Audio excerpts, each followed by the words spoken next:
Welcome to Evergreen Speedway's Home Track Heroes on Seattle 11. Well, welcome into Home Track Heroes, Episode 3 here for 2025, and the Version 2 crew back with you. Caleb Hart, Kyler Hope coming on in. Welcome back, Kyler. Excited to have you here on RevUp Energy Night, where late models on the card to finish the night off, and a lot of fun to be had right before we get to it. Oh, yeah, I'm so excited to be back here. You know, Evergreen Speedway, obviously home track for me. It's Washington is home. I love being able to come back up here to the Pacific Northwest and witness the best racing that the country has to offer. It's right here in the Northwest. If you guys don't come out to the track, you are missing out, especially on a night like tonight. We got such great racing ahead of us, so many great classes. Starting off right here with our Hornets. We have so many Hornets. We had to put them in the B main, the PRCBD Hornets lining up here. We have a stacked B main ahead of us. Yeah, there's like 20 cars here in this B feature. This ought to be fun. We'll pick your brain as the night goes on. You've seen a lot of the last time we saw you, so we'll get some fun on that. But first, your lineup for this B feature.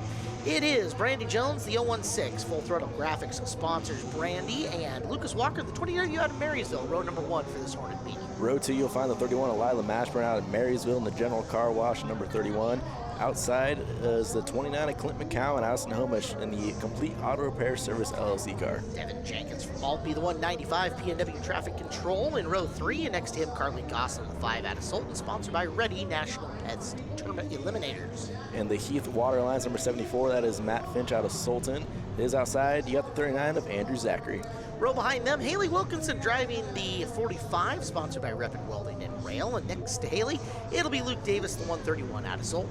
Then you got the 86 of David Dixon out of Stanwood, the Three Brothers Garage car to him. Is outside the 05 at Jacob Szymanski out of Sammamish. Row behind them, it's the 65 of Bryson Wingfield. Adam and Row, Papa Tony Hill sponsors him. Brad Ferris, 13 out of Sultan, to his outside. Then all the way from Vancouver, Washington, you got Joseph Ariel in the 029, sponsored by Full Throttle Graphics. Outside the 022 of Michael Turner out of Monroe, also sponsored by Full Throttle. And in the row behind them, the 14's Daly McCowan from Snohomish, Complete Auto Repair Service. And then my high school classmate, Alicia Dixon in the 91 out of Marysville, sponsored by Three Brothers Garage. Then in the Repin Welding and Rail number 46R, that's Calvin De La Verne out of Snohomish. Is outside the 30 of Pat Folger, and rounding on the field, the 59 of Tegan Bjornson out of Arlington in the Misfits Motorsports car, as we are coming to the first green flag of the night, a very busy B-main event. That's right. Our program tonight is brought to you by All Ply Roofing. Home Track Heroes here on a Sunday night on Seattle 11. And here on our Hornet course tonight,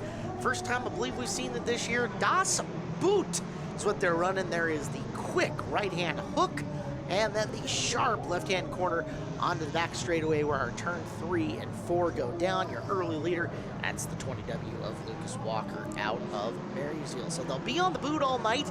And to remember here in the Hornet class, they don't see the race course or the race course they're running until it becomes time for heat races and main events. So they've had no practice on this thing other than one heat race today, as Alicia Dixon making Eastmont High School look not great, man facing the wrong way. Alicia, shame. You're hurting the high school, man. Just taking a detour as caution flag does come out for that, as we also have a stop car right there. I can't quite see the number on that in the shade. Gosler's 5. Gosler's number 5, okay, as the yellow flag comes out first of the night. We'll see what happens here as you see Dixon just get a little bit loose. Not sure if she had any help or not. And then the 05 just kind of limps into frame. So two separate incidents there bring out the first yellow flag of the night. I don't know if you saw it on the first lap there. They were 4 wide in the access road going up to the 3/8. I don't ever remember that being a possibility before we paved. You've been gone for a little while. We're used to seeing 4 wide at this point in time. It's almost become old hat for us here at Home Track Heroes. Oh, look, the Hornets are racing, and they're going through literally every groove and then some. Oh, yeah. I mean, it's old hat, but that's why you tune into Home Track Heroes. It's part of the fun. All right, we got a lap complete. 19 to go. Lucas Walker is on the outside, leading the charge. Into corner 1, Brandy Jones down on the inside. Can't keep the momentum up. Walker again is going to drive around. Jones second. There goes Jenkins. And there goes full Mashburn in the 31, all the way up to third. A couple cars taking a detour, maybe a little bit of shortcut there. We'll see what the officials say about that, as the 131 with the dragging bumper making their way all the way up to third place. That is Luke Davis out of Sultan, as he picked up a lot of spots on that restart. Not quite sure where he restarted from there, but now all the way up to third.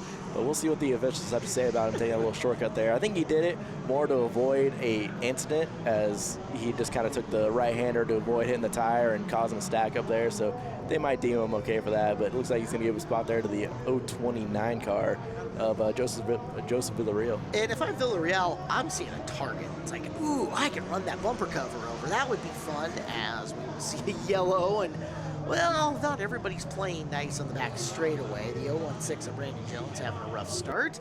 And with her back there, Clint McCallan's 29. Here's a second look. And just turn around the corner, full throttled up, and the seas parted ways, and did not really see that 29 car sitting there. Is it just... Yep, seas parted, and it'd be hard to see that car sitting there when you come around the corner. You're focused on getting throttled up and get going as fast as you can, get the momentum going in that corner, and it's just a tough break when you're full throttled up and there's a car sitting right in your way facing you. You saw it from Haley Wilkinson's point of view, who's subbing for Trinity Reppin this week. All of a sudden, cars everywhere. Duck, avoid. It'll be good. All right, green out. You see them already again. 3 wide into behind as they head to the first corner. The red 20W, Lucas Walker on the inside. Devin Jenkins on the outside. They're behaving. Everybody behind them, though. Wow, trying to fit 3 cars wide where there's only 2 available. Exactly. Well, I mean, you said there's four available, so maybe they're just now starting to push the limits, but that 029 car looks to be the fastest car inside the top 5. We'll see what Villarreal's able to do, able to get up there, just take away the race lead, and hopefully take over the spots. You see that bumper cover flapping around in the wind back there, getting knocked around. I think whoever that was trying to use it as a target, is what it seemed like. Might have been the 022 of Turner looking to run that thing over. We got a lead change out front. Villarreal not wasting any time getting in front of this field. Jenkins will be second. That's Turner in the 022, sitting third. Yeah, I think that was him who was coming up and trying to mow down the 131 of Davis's bumper cover. Not successful. The bumper cover lives, and Davis is still in the 4th and final transfer spot, at least for now. I'm not sure what zip tie or screw is holding that bumper cover on, but it's impressive. It's hanging on there. It's been taking a beat and going around this track, getting flung to the left, to the right. It's really hanging on there. We'll see how many more laps it can hang on. We got 16 more to go. We'll see if we can make it maybe 2 more. I mean, it's not exactly boat racing where you're trying to smash something and knock it off. However, it's got our attention, that's for sure. As Jenkins sits in the 2nd spot, Turner is 3rd. And again, 4th with the bumper cover flying off is Luke Davis. Top 4 are given the option. You can take a trophy and call it good for the night, or you can move forward and do another 30 laps in the Hornet A main, which is still to come. So all those drivers are given a choice. More often than not, you see them move forward, but some of them say, 20 around the course is good enough, as now we got 3 cars warring for position number 2. Yeah, and like you mentioned, big hit there for 2nd place. Like you just said, they're all in a transfer spot, so why not settle down, boys, and just work your way forward? But now they're beating and banging, going down there to turn 1. We'll see if there's maybe a little bit of retaliation there from the 195. Oh, geez, hanging on there as Michael Turner, the 022, does a phenomenal job keeping his foot in it. That's one thing about these front-wheel drive cars, is when you start to get sideways, back end gets knocked around like that, you can just hammer down the throttle, and the car will straighten itself out, as that kind of spread out 2nd and 3rd and 4th place for a second. But here comes Devin Jenkins back to the inside. Caused a little more mayhem there for that 2nd place. Meanwhile, Villarreal is just checked out. Yeah, I'm thinking Devin Jenkins is wanting revenge. Look out, Michael Turner is absolutely just like goat roping that car around the racetrack right now. Bryson Wingfield is taking advantage. The Youth Hornet move up. Just got around Devin Jenkins for 4th. He's looking for more. He's looking for 3rd. And Luke Davis has also snuck away a spot, as Devin Jenkins and your 022 of Turner were busy, I don't know, throwing moves all over the place at each other. Jenkins trying to get his nose back in it. He is in a transfer right now, so just settle down, young man. You're okay. You guys are all right. Just quit wiping each other out. Be fine. They are bouncing all over each other, as you can see from the onboard here. Bryson Wingfield, shout out to Brandy Hill Promotions for all the amazing onboard action you're going to see throughout the night. Jenkins going to dive deep down the inside, just going to push Wingfield wide, continues into the left rear, and I think the 195 might have a problem after that one. That was a lot of hard contact right on that right front. Obviously, you can't do a ton of work to these cars as there's more contact between these guys. Do they not know they're in a transfer spot? They just don't understand this? B-mains don't pay. There's no money here. My God.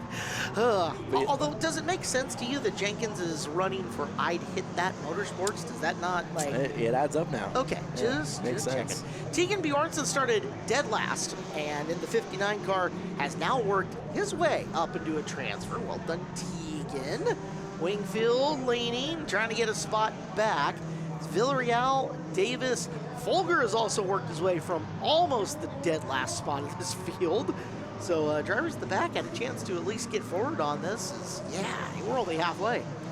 It's been such exciting action. We're only 11 laps into the night, too. So just imagine what else is to come here on Home Track Heroes as we get set here for the final few laps here. Looking at a few cars battling right around that transfer spot.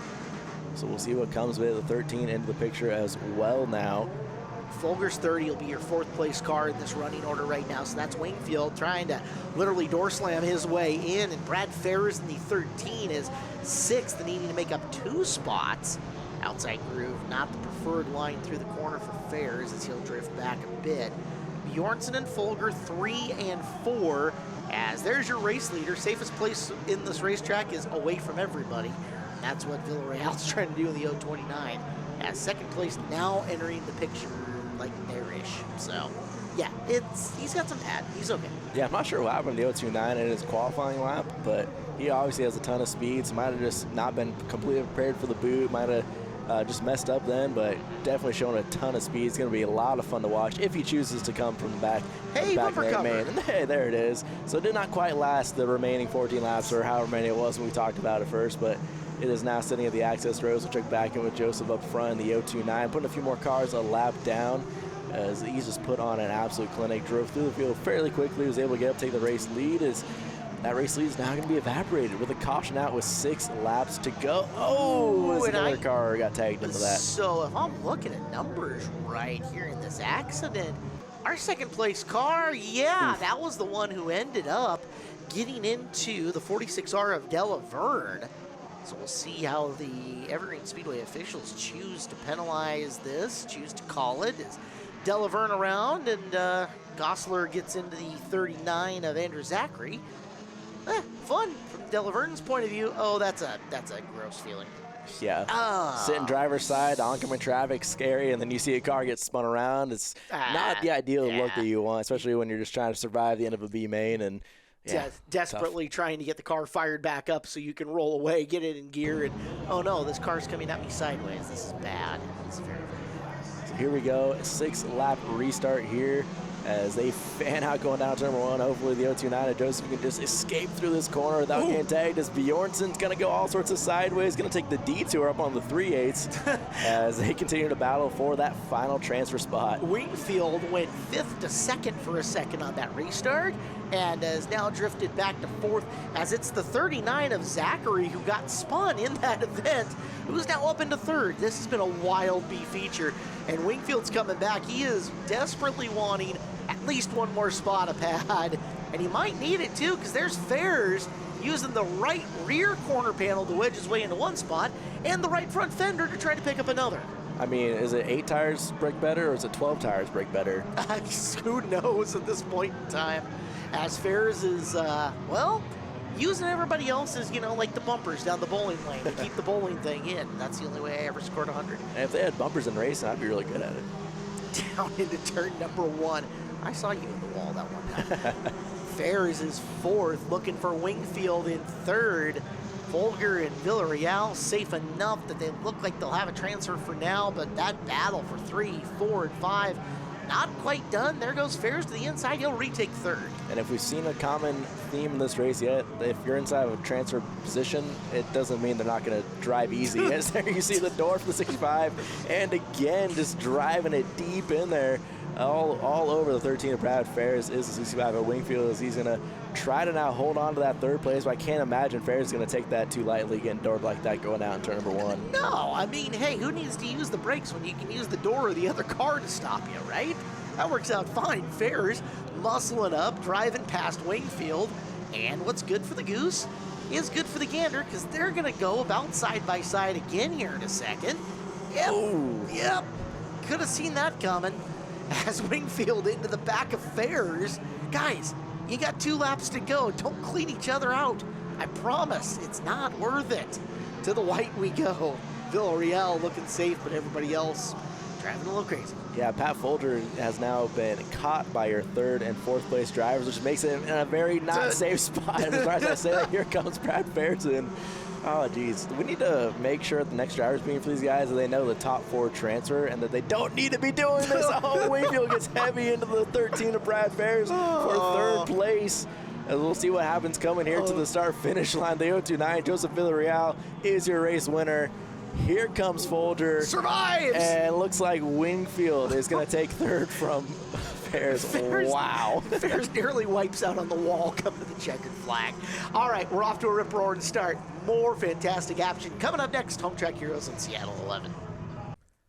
Home Track Heroes continues on here on Seattle 11. Big thank you to All Ply Roofing for sponsoring Home Track Heroes this year. Kyler Hope joining me, Caleb Hart, as we move forward to the Nelson Motorsports Youth Hornet A main event. We take them down onto our 5th mile oval inside the racetrack and let you know who the drivers are for this A feature. Katrina Mahoney is in the 13 car next to Katrina. That's Skylar Christensen in the 23B out of Monroe, sponsored by Client Rental. Row number 2 is River Peter, car number 44 out of Snohomish, sponsored by Rep and Weldon and Rail. And outside of River, that's the 22 of Jalen Morgan out of Arlington, the Goldhammer LLC car. In row number 3, all the way from Gold Bar, we got the 50 of Caleb Williams is outside. This is the 4 of Taylor Thompson out of Snohomish in the Weather Right Roofing Machine. Next row, we got Alexis Tubbs in the 23 Dell Enterprises car out of Monroe. And to the outside, the 43 of Mason Blodgett out of Lake Stevens in the Allied Motorsports Machine. The 5th row is Jacob Levitt, car number 14 from Buckley, sponsored by Cameron Iverson. Next to him, Hawkins Jenkins, the 35J from Maltby. I'd hit that. Motorsports.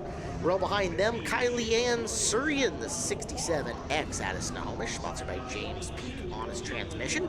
And Harley Jenkins, the 5J out of Maltby, also an I hit that Motorsports car with the final entry. It is the 37 of Cooper Cruz, who not only does not have a hometown, but does not have a sponsor. If you would like to give him a sponsorship or a house, he would appreciate both. Yeah, hometown would be nice. Exactly. Yeah, I mean, sponsorship. Every kid deserves a hometown. Every kid deserves a home, much less the hometown. Okay, we're just making fun on that one. I'm sorry. It's just info we don't have. Yeah, exactly. I'm sure Cooper's got a lovely, lovely residence.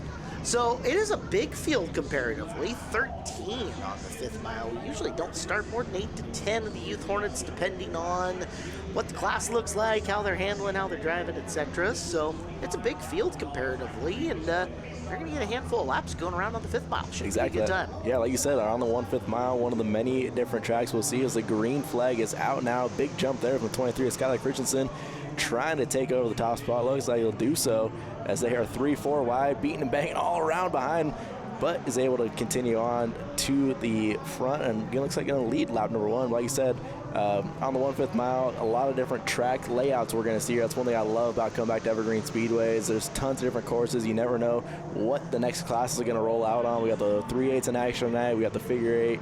The boot, the 1/5, everything. So it's just a ton of fun, and it's just action everywhere you look. And this 5th mile is tricky, as you're going to get a look at the in-car camera. And as we thank Brandy Hood Promotions, we also have to mention Ashley and Saxon for all the work that they do helping Brandy get like 723 GoPros attached to the different cars during the course of the event.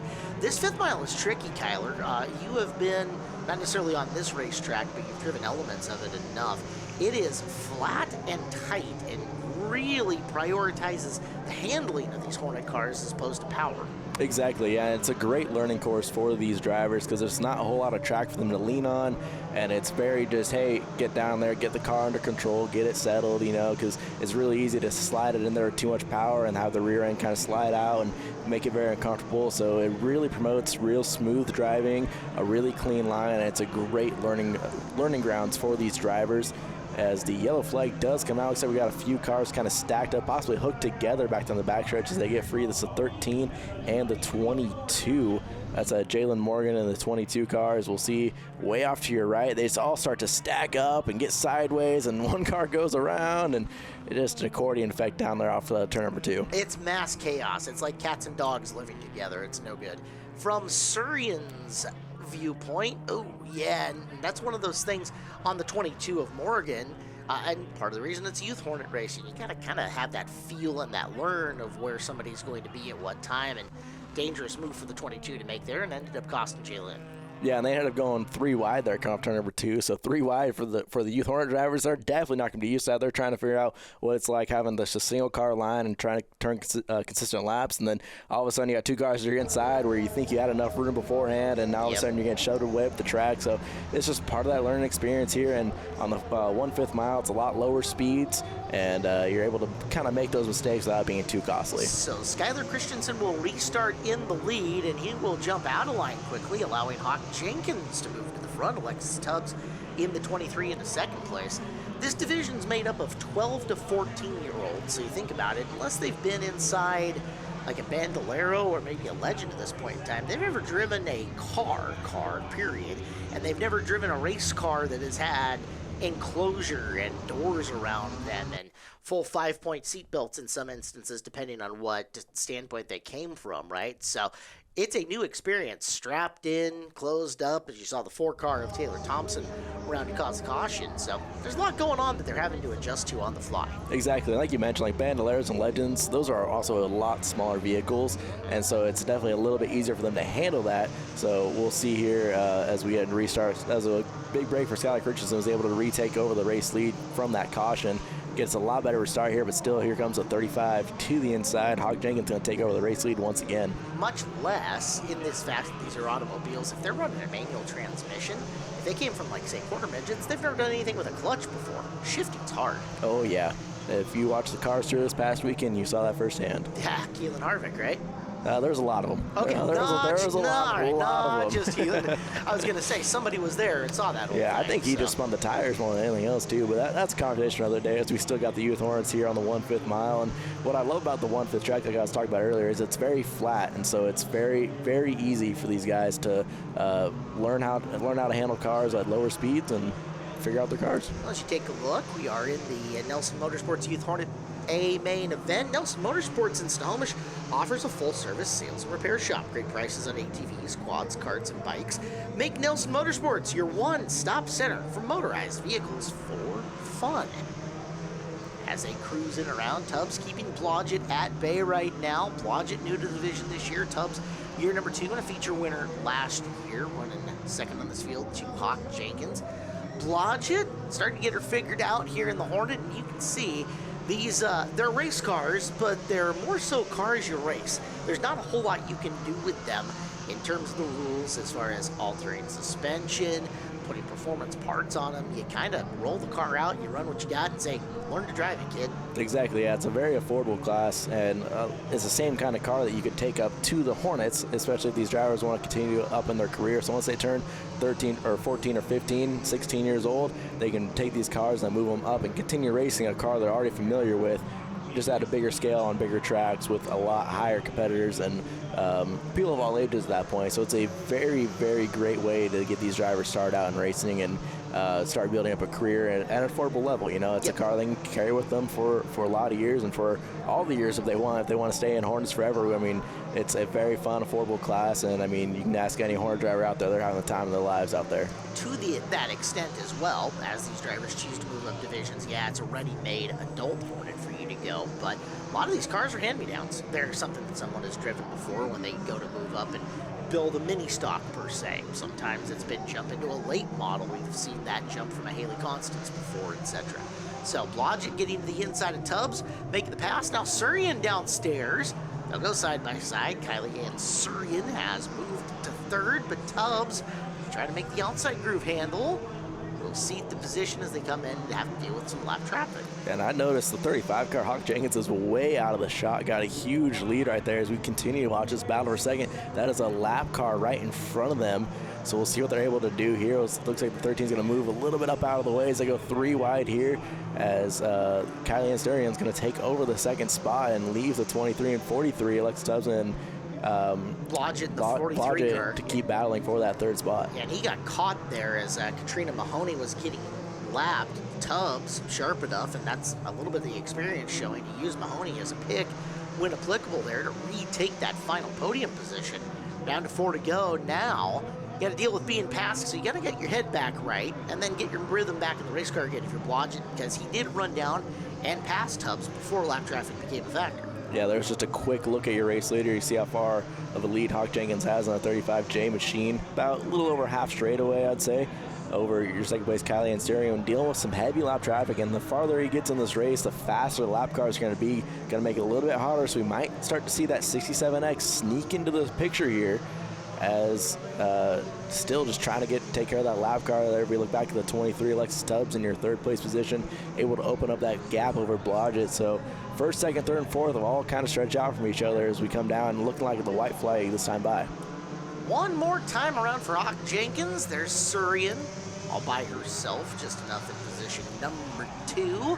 As Jenkins is rolling around, and we're a red flag condition here. Red on the race course.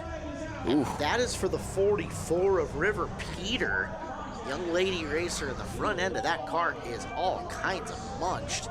Let's take a look and see what happened here, as the 37 is sideways and the red flag is already out right now. Let's watch the corner and watch coming out of it, and it's Peter who goes full send out and around. So Cooper Cruz was the other one involved. Yeah, River Peter, some problems in the 44 car here on Home Track Heroes, brought to you by All Ply Roofing. One more look from the speed shot, and yeah, race car versus wall. Wall wins. Quick to the red flag was JD. So River Peter one more peak, and you're gonna get a whole lot of that. Windscreen popping up there. Missed that the first time.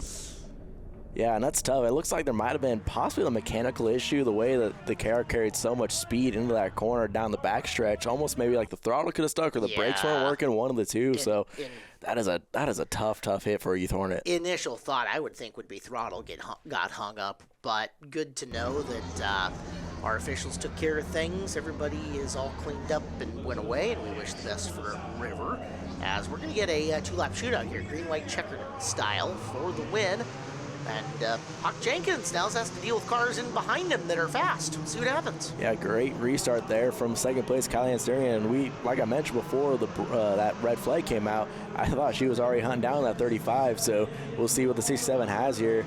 Coming to the white flag, right on the back bumper, racing very clean and respectful right now, which we did not see much in the Hornet B-Main event. So these kids are already doing much better. Well done, kids. Don't watch the adults. They're bad. As they work into 3, they'll come out of 4. Hawk Jenkins to the top of the podium tonight here in the Nelson Motorsports Youth Hornets. Kylie and Surian taking second. Looks like Tubbs taking third. We'll go to the Angel of the Winds Casino Resort podium for our winner's interview. Lot going on during that race, I'm sure. I want to flash back to the battle between you and Mason there throughout the middle section of that race. What's going through your mind as you're weaving in and out of lap cars like that? Don't wreck. A simple answer, but hey, it makes sense. When you're facing off against all these drivers, do you look forward to the future? You get the chance to race with them in the higher classes? Definitely, it's good competition and good experience. And who would you like to thank for getting that car out here tonight? DL Enterprises, my mom, my dad, my grandma, and my grandpa. Driver the number 23, Alexis Tubbs, third place tonight. Well, Kylie, that was an impressive run throughout the field, getting from last all the way up to second. First question, what more do you think you needed to get to Hawk there at the end? I think another lap, but he did amazing. He held me off, and he did just amazing. Everyone out here did amazing today. I gotta ask, what is the secret to keeping your composure up there on that high line, taking the backstretch like a tri-oval? I kind of stole that from Tanner, but it's just, my thing is, if there's no one behind you, if I just need to make time and catch up quick, I just run the high line and try and make as much as I can. And who would you like to thank for getting out here tonight? I'd like to thank my dad, Higher Standard Construction, Chip Happens, McCarthy Electric, Waltz Wood Co. They've helped me so much. I can't thank them enough. Everyone has. All the fans, if none of you guys are here, this would not happen. Driver of the 67, Kylie Ansurian, second place tonight. So you get a very unique title amongst your family. You get to claim to be the first one to win a race this season. How's that feel? Feels good to win the first race of the season in our group. It's a very competitive family, I know that. Walk us through that moment. You're coming up to lap your sister. How are you trying to find your way through there? Try not to hit her and not mess up the car, but that did not happen. Keeping your composure, a huge part of this race. Where do you plan to go in the next couple years? Stinger 8s, maybe super stocks. Hey, fair enough. Who would you like to thank for getting out here tonight? My mom, my dad for trying to get my early car running, and Hunter for letting me race his car for a backup car, P&W traffic control, wrist printing, first line printing, I forgot the other one. Protec printing. Driver of the number 35J, your winner in the Youth Hornets, Hawk Jenkins. You are tuned in to Seattle 11 and Home Track Heroes here on a Sunday night. Thanks for joining us. I'm Caleb Hart. He is Kyler Hope. And our program brought to you by All Ply Roofing LLC. Time for the PRCBD Hornet A main event with Brady Smith in the 12B on the front row and Dan Tungle in the 263 out of Lake Stevens, sponsored by Blue Skies Electric, outside row number 1. Inside row 2, Donna Gillespie, the 024 out of Salem, Oregon, Waltz Wood Company, and Dempsey Graham starts 4th, the 132 out of Duval, sponsored by Grady Excavating Inc. On the inside of row number 3, you'll find the True Line Wheel and Frame Seattle, number 101 of Brian McNamara out of Snohomish, Washington, is outside the 01 of Tanner Bjornson out of Arlington, and the All-Ply Roofing Machine. Next row, we got the Cornerstone Homes 03 of Lucas Hausenfluck out of Granite Falls. It is outside 67 of Zachary Dixon out of Marysville, and the Color Specialist Premium Quality Car Paint Service Car. Row 5 is the 19 of Scarlett Fisher from Marysville, sponsored by GN Northwest Tour outside. The 25 Stephen Dodson out of Arlington, sponsored by Sky Power Wash. 6th row, the 77 Christian Miller out of Everett, sponsored by Turbo Espresso. And who is outside Peyton Hop, the 16 from Snohomish, sponsored by the Cut Shop of Woodinville. Then we got the 08 of Bobby Hook out of Snohomish, Washington, sponsored by Snow Valley Farms. Is outside the 17S of Gino Solomon, sponsored by Valley Asphalt out of North Bend. Next row, we got the 00 of Dan Miller out of Everett, sponsored by Exterior Wall Systems. Then we got the Kia of Everett, number 43 of Damon Claiborne out of Snohomish. 9th row is Matt Snyder, the 15 out of Snohomish. Handy in the Valley sponsors him. Brad Gruel's G2 is sponsored by Estes Heating and Cooling. Row behind them, Pat Folger in the 30, move up from the B. The 1 junior, your champion, Zach Bristol from Snohomish, the Hibbs Automotive Car. And your 21st and final starter, Brad Ferris, moves up from the B. He is from Sultan. As we roll to the green flag, they're 3 wide, they're 4 wide. It's going to be crazy if it's anything like that B feature. Look out, Dan Tungle. That is not the fast way around the racetrack. No, not at all. But like you said, we can go 4 wide here now. So we're going to try 3 wide, beating and banging all the way through there as they're able to squeak on through. It looks like the 12B of Brady Smith is going to try to lead lap number 1. But here comes the 024 Donna Gillespie to the inside, battling hard. Going to be side by side start finish line. Give it to Brady Smith to lead lap number 1 here in the PRCBD Hornet A main, as it is a ton of fun here in the Hornets because we have a full invert of the lineup. And for those of you at home that don't know what that means, it means based off their qualifying times, they invert it completely. So the fastest guys outside of your B main transfer start at the tail end of the field. So that's why we saw our defending champion, king of the 4 cylinders, Zach Bristol, starting very, very towards the end of the field. Well, I'm sure we'll see him as this race gets a little bit longer. For 3rd, Tungle trying to get back into it and use the old, well, use everybody else to stop me routine. That works. That is the 01 of Tanner Bjornson trying to come up and through, and finding Brady Smith taking up a lot of racetrack. Bjornson has not found the right way past yet. Yeah, I found out with this with the boot layout here, it seems like it's going to be a common theme with the Hornets going hard into turn number 1 and using the car in front of you to help you brake a little bit, because you carry a ton of speed. You're full throttled coming from the access road all the way around turns 3 and 4 of the 3/8 mile, and then a hard left hand on the 1/5 circuit there as we watch a great battle here as Bjornson's going to take over that 2nd spot from Brady Smith. So a great battle here for the podium early on, but like you said, it's a long race, 30 laps, still have now 26 laps remaining. So we'll see if Bjornson's able to open up a little bit of a gap here over 2nd or over 3rd place Brady Smith and try to hunt down the 024 Donna Gillespie for that race lead. Thing you can say about Bjornson, that move around Smith was clean. He didn't have to lean on him. I mean, maybe a little touch, but other than that, not enough to even get Smith's car upset, making that pass and working his way into 2nd. Now it is Smith in the 12B, Tungle in the 263, and coming up and early, and might be too early to see the underglow on the car, but oh, nope, no underglow on the Hausenfluck car. He is the guy that is up into 5th right now and trying to run down Tungle, who that's the 2nd time he has gone way off into the nether, into that newly paved area there. but yeah, can't quite get all the handle on it. Christian Miller is coming, as is. Yep. There he is. There's Zach Bristol. There's the NASCAR money for the graphics that I was teasing him about. It's a very Shane Biles-esque looking car. I love it.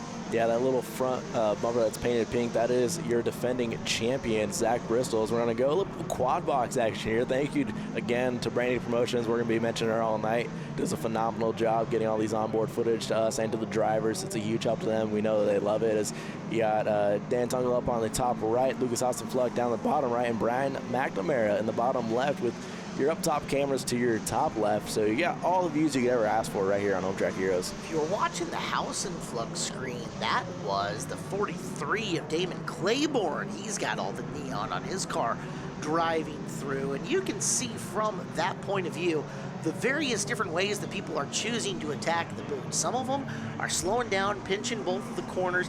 Others are trying to swing wide into it and carry a lot of speed off of it. There are multiple strategies for running this course. It's one of the brilliant things about Hornet Racing at Evergreen Speedway. Multiple courses and multiple ways to attack all of them. Yeah, especially in the front wheel drives here, the 4 cylinders, you know, it's really however your car handles best. They're able to sling it around like that and keep under control and keep the power down. Then that's the best way to drive your car hard. Some of them, they don't handle that well driving that aggressively, so you really got to slow it down. They have good power so that you can just get it lined up straight and power straight off.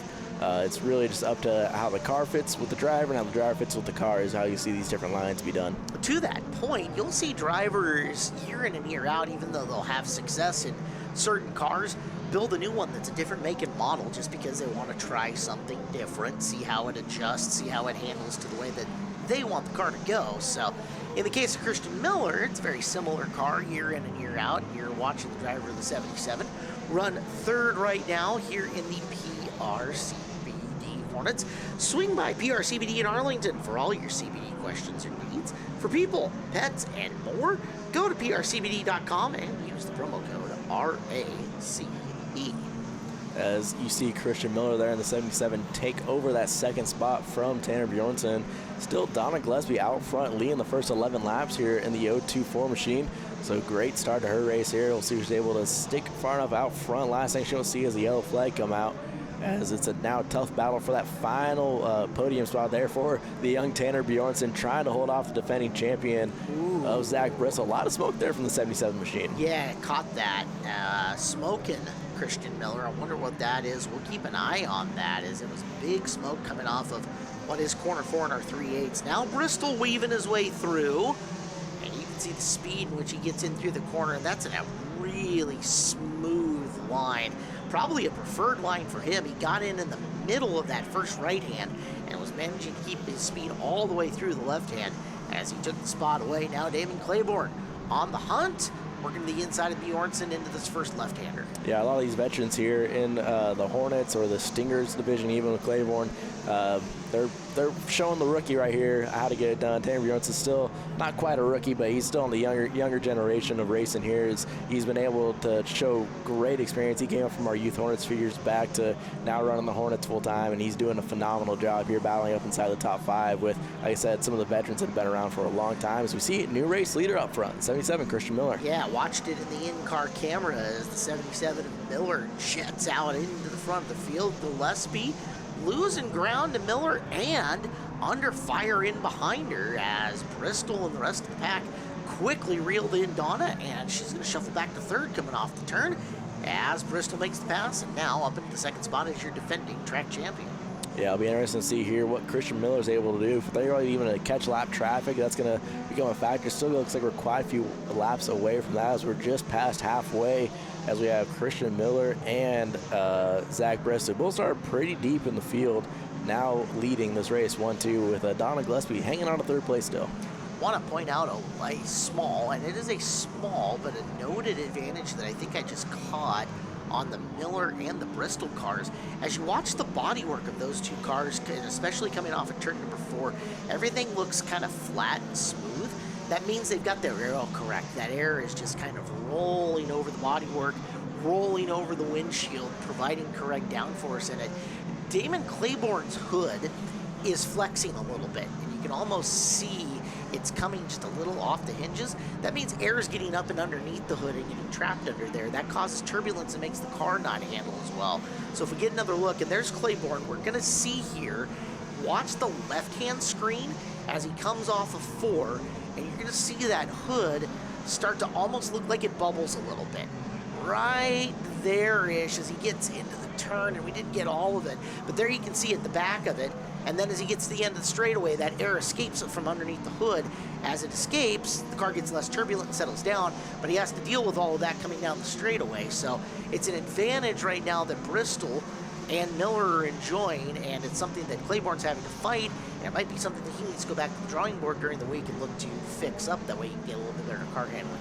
Yeah, especially in a front-wheel drive car, that matters a lot more than a rear-wheel drive car, having that air kind of get underneath there and make the front end a little bit lighter. So, yeah, it's definitely going to be a disadvantage here as now we see right in front of Christian Miller. I mentioned earlier, lap traffic going to become a factor here, coming to 10 laps to go, this time by side right in front of your race leader. I'm sure Zach Bristol just licking his lips right now as it's going to be a passing fest for him here soon around all lap cars. Opportunity looms for him coming forward as you get a look at Gillespie, who is now settling into the 4th position and looking to come back up, trying to catch Damon Claiborne, this opportunity for him as well.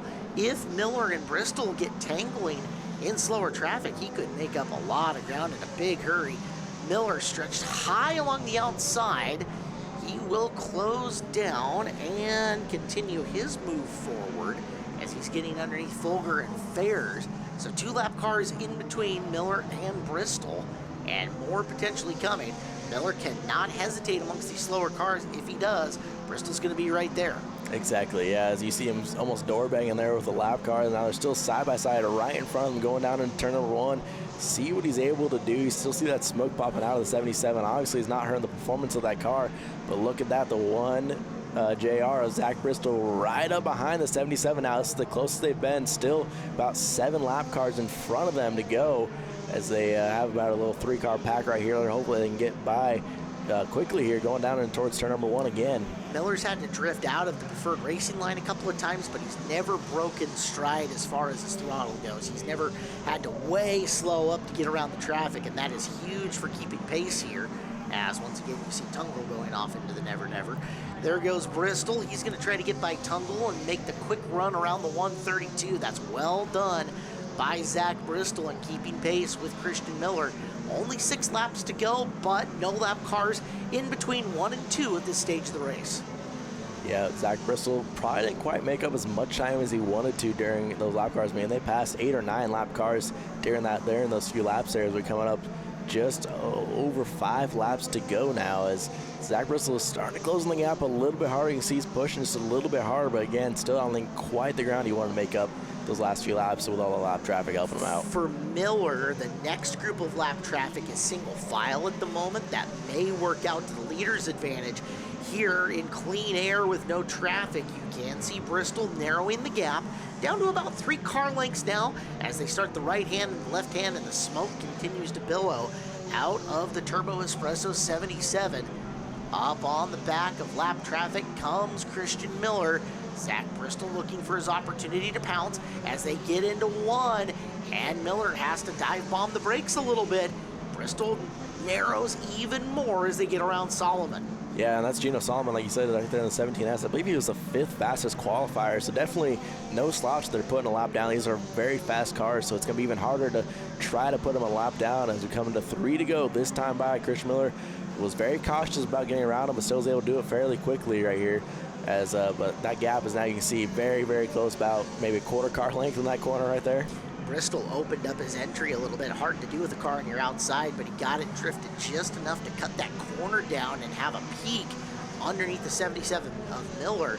Miller coming up on Scarlett Fisher, a podium runner in the opening week. And he's going to have to get around her, and Scarlett runs a really clean race line. Jams on the brake getting into 1 and 2. There's Bristol again, who opened the corner up. Did not get opportunity to get underneath Miller. Miller's going to have to make the right choice in finding a spot. Oh, contact between the two. Miller swims it dirt track style. Solomon, the slower car, gets into him. They both drive away in an interesting sequence. I think Bristol might have backed out of it knowing that he overcooked that and might have caused that more. There's only one to go now. Exactly, yeah, white flag is out, and I think you nailed it right on the head with Zach Bristol getting out of the gas, letting Christian Miller gather up his car, not pushing too hard there, and letting him gather back up and then continue to race. The race will be nice and fair. So phenomenal veteran move there from Zach Bristol. Now coming out turns 3 and 4 for the final time. Looks like it's going to be Christian Miller able to hang on after that hectic lap coming to the white flag. As there goes Zach Bristol in second, Damon Claiborne right there in the teal car coming in third. So phenomenal veteran racing there from all these guys, and we'll go down to the podium, hear what they had to say about those last few laps there. Man, you looked fast there at the end, but just unfortunately a little bit too far back. What do you think you needed at the start to close it with those two? A caution. A caution would have been really nice there towards the end. We were on pretty equal pace, the top 3 cars, so I kind of got stuck up a little bit in lap traffic more than I had hoped to be. They cleared it pretty quickly. Either way, there was no way I was catching them without a caution flag. This is a pretty cool thing too, because we all race out of the same team. Hornets Nest Racing Team just went 1, 2, 3 in the Hornet A main, so let's hear it for that.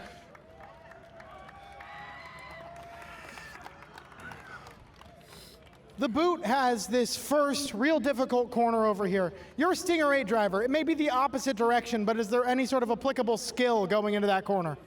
It's mainly just heavy braking, keep the car stable, try to time your braking so that you can get the car to brake a little free through the center of the corner and then roll exit. The car was handling phenomenal. I just have second gen DA problems, which is no horsepower and all the handling. So if I had 30 more horsepower, I probably would have lapped the field, but without the horsepower, it's hard to keep up. But big, huge congrats to these guys finishing 1, 2. Thank you to my sponsors, Kia of Everett. If you're looking for a new car or need your car service, come check us out. Brandy Hood Promotions, she does all my vinyl, my GoPro videos. Thank all the fans for coming out tonight. I know it's been kind of a cold day and weather ended up held up better than we thought. So thank you for being out here, guys. We couldn't do it without you. Third place finisher, the 43, Damon Claiborne. Well, 2 weeks in a row now coming home second place, 2 different classes. Did the mini stock teach you anything heading into this race? Just patience, because starting dead last in a 20-car field is a workout, and with the mini stock we run, we're so underpowered that you gotta do your thing. Hopefully they come to you, and that's kind of how it worked out. We were just jumping. We followed Damon through a lot. He got hung up, hung right, followed Chris through, and I mean, I had nothing for Chris, and I'm really glad I effed up going in that right-hander. I went for a spot, hit the U-tire, about took my teammate out, and thank God he saved it. After that, I was like, no, that's his. And I mean, the car's kind of bent up now for that U-tire, but second place, we'll take it. It's a hard battle making your way through traffic. You make it look easy, just cutting through like a hot knife through butter. What's the secret to that? Follow the fast guys right in front of you. They'll make holes. Damon made a hole. Chris is making holes. There's a couple other guys that are making holes. You just got to kind of anticipate, see where the line's going, and I mean, I'll look kind of ahead, about 4 cars ahead, see who's in that line. You get a pretty good idea how fast they are compared to who's behind them, and you just pick a lane. If it works like it did tonight. If not, well, you know, it is what it is. That's racing. And who would you like to thank for tonight? Hibbs Automotive, Kenny and Tommy Hibbs, yet again, they're let me run their car. Big shout out to Greg Bennett, Bennett Design Construction, that beautiful wrap, the Shane Biles tour throwback that we put on the car now. My new sponsor this year, RevUp Energy, it's their night. Thank you guys for sponsoring us. Gourmet Latte, Townsend Peterson LLC, obviously my beautiful girlfriend Sarah, GM Northwest with the Millers, and the Hornet Nest Racing. What a great group. Top 3, we took top 3 in a Hornet race, and that's all we really want to try and go for every single night. And thank you fans for coming out and enjoying this cold weather. Thank you. Driver the number 1, second place tonight, that's Zach Bristol. Christian, you seem to see a route through the field, followed it. Lap 5, I think you got to the front and you never looked back. Yeah, no, I didn't look in my mirror until about lap 28. I saw that pink bumper and I was like, no, I'm just gonna stay down on the bottom line, not give up the inside because I know how fast that car is. But yeah, it was pretty cool. I just saw a gap and it just kept happening. It just, all of a sudden, this car was out of my way and it worked out perfectly. Sure, there's bragging rights and this sort of thing, but you race with family, you race with friends. What is that like to take home the win tonight, racing against all your friends? I mean, it's great. I love having my team, Hornets and Youth Racing. You know, they're the best team out here, best group of people that I've ever met in my life. I mean, they're from my family. So to podium with 2 of my brothers, insane. I love it. Oop. We'll cut that. I love it. Who would you like to thank for your performance tonight?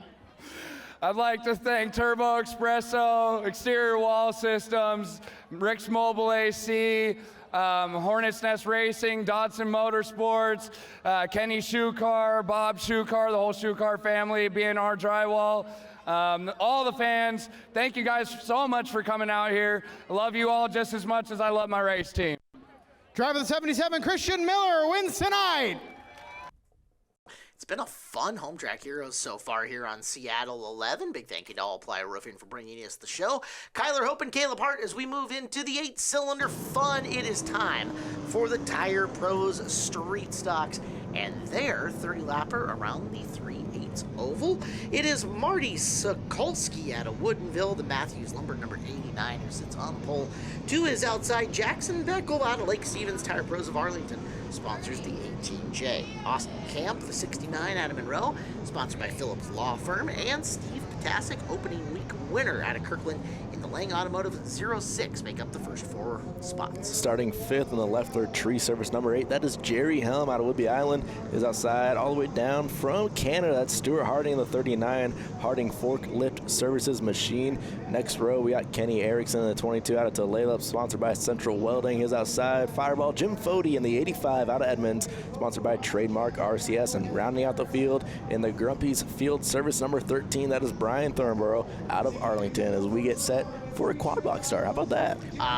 Let's turn it into Derek's trademark. Where we can quad box, we do. So from in cockpit, we go on Camp, Helm, and Potasic to start us out. Sokolsky and Beckel will lead them down, and it's a really good start for Jackson Beckel getting into turn number 1. He's bringing Potasic with him. Yeah, as we see these street stocks start to fan out a little bit, still second or side by side for 4th and 5th place, it looks like, with Harding there on the outside. Really now the only car left there on the outside lane trying to make it work, but we've seen in the years past with these street stocks, if your car is set up right and you're driving hard enough, you can really make that outside line work. But right now, it's a 2-car train breaking out for that first place. Jackson Beckel leading the veteran of Steve Potasic. You took a look from Potasic's cam there, and Beckel's car looked a little loose, like he was having to square the corner off just to get it rotated at the end and rotated fast. We'll see if he keeps up with that. Front end bouncing just a little bit. So Potasic on the attack, and there's a real interesting discrepancy between these two. Beckel, the youngster who has back-to-back championships in 2 different divisions, a young racer moving up to the street stocks for the first time in a car that's relatively new to him, versus Potasic, the many-year veteran of the street stock in a car that he's run forever. Exactly, yeah. And like you mentioned, Jackson Beckel, no stranger to victory lane, but those were in 4-cylinder vehicles. I believe it was a Stinger 8 championship he got before. And then last year in the mini stocks, it might have been a real drive mini stock, so he's not necessarily completely new to him right here, but definitely a lot more power and a lot faster lap series. You see Steve Potasic, the veteran, able to put a little move on him right there in turns 1 and 2 and take over the race lead here. Now with 25 laps remaining as they come right to your living room right here with the speed shot. And of note, as we go side by side in behind him, that's Austin Camp getting underneath Sokolsky. Camp has got the 3rd position right now, and a look from Jerry Helm's point of view, Potasic has gotten around Beckel for the race lead. Beckel now going to settle in and maybe learn from the veteran a little bit, see what he's doing as far as his race line goes and how he can improve his time around the racetrack.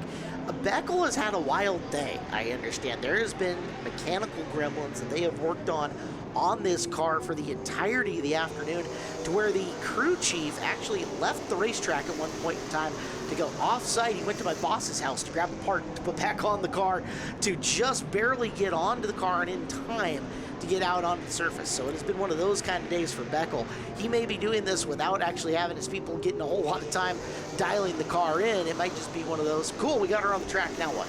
Yeah, it's always a stressful day when you're at the racetrack. You have to leave the track to go get parts or anything you need for your vehicles. We got a great battle here. Looks like 4th place on back. They haven't really been able to sort it out yet. They're still all battling, sliding around with each other. So it's a great competitive field here in the Street Stocks. May not be a huge field, but certainly very competitive. We're watching the in-car from Jim Fode, and that is ahead of him, Marty Sokolsky and the veteran Kenny Erickson. Erickson's going to get the advantage on the bottom, but Sokolsky is acquitting himself well up in the high groove. Got to learn how to race it at some point in time, right? Exactly. Checking back in up front there. Like you're talking about Jackson Beckel, sometimes when you have those days of the racetrack where nothing's really going right for practice and qualifying your heats, and you finally get to the main event and your car's just running, it's almost like a relief, and you're just out there able to just to drive it hard. You're not really thinking too much because you haven't had time to do that all day. So now you're just out there just driving and really just trying to wheel the car around the best you can, and it might make it easier when it comes to the main event. Right. Obviously, it's not the ideal way you want to go about your race day, but sometimes it just kind of forces your hand, and you gotta just drive hard. We'll get back to Beckel in a second. Sokolsky is driving back around the outside of Erickson to retake what would be 5th place. Looking back up front, it's actually the 2nd straight week of that for Beckel, as on the final open practice day, had a problem in the rear differential, so had to completely rebuild that. They tore it all the way down to bare bones.